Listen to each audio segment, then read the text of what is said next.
ফের সাফল্য বিষ্ণুপুর থানার পুলিশের। কারখানার গাড়ি আটকে তোলা আদায় করতে গিয়ে হাতে নাতে গ্রেফতার 3 যুবক। বিষ্ণুপুরের শিল্প তালুক দারিকায় কারখানার গাড়ি আটকে তোলা আদায় করতে গিয়ে গ্রেফতার হলো স্থানীয় 3 যুবক। অভিযুক্তদের তোলা হলো বিষ্ণুপুর মহকুমা আদালতে। সূত্রের খবর, গতকাল সন্ধ্যার সময় দারিকায় একটি ফ্যাক্টরি থেকে ফ্যাক্টরির কিছু জিনিসপত্র নিয়ে দুটি ট্রাক হলদিয়ার উদ্দেশ্যে রওনা হয়েছিল। ট্রাক দুটি ফ্যাক্টরি থেকে বেরোতে স্থানীয় কিছু যুবক গাড়ি দুটি আটকে তোলা আদায়ের চেষ্টা করে। খবর পায় বিষ্ণুপুর থানার পুলিশ তড়িঘড়ি ঘটনাস্থলে গিয়ে হাতে নাতে অভিযুক্ত 3 যুবককে গ্রেফতার করে বিষ্ণুপুর থানার পুলিশ। আজ অভিযুক্তদের বিষ্ণুপুর মহকুমা আদালতে তোলা হয়। মডার্ন ইন্ডিয়া কনকাস্ট ফ্যাক্টরি, যেটা দারিকাতে অবস্থিত বিষ্ণুপুর থানার আন্ডারে, তো ওখানে কোম্পানির তরফ থেকে আমাদের কাছে একটা এই মর্মে অভিযোগ আসে যে ওখানে ওনাদের দুটো ট্রাককে আটকে লোকালি কিছু ছেলে এক্সটর্শনের ডিমান্ড করছে এবং গাড়িগুলোকে আটকে রেখেছে।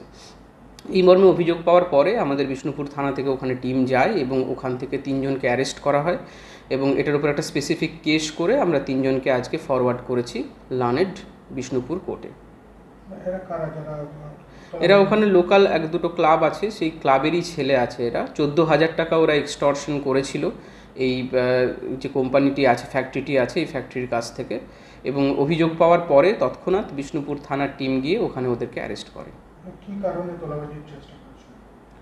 এখান থেকে ওই যে মডার্ন ফ্যাক্টরিটি আছে, ওই ফ্যাক্টরির কিছু মাল হলদিয়াতে যাওয়ার কথা ছিল।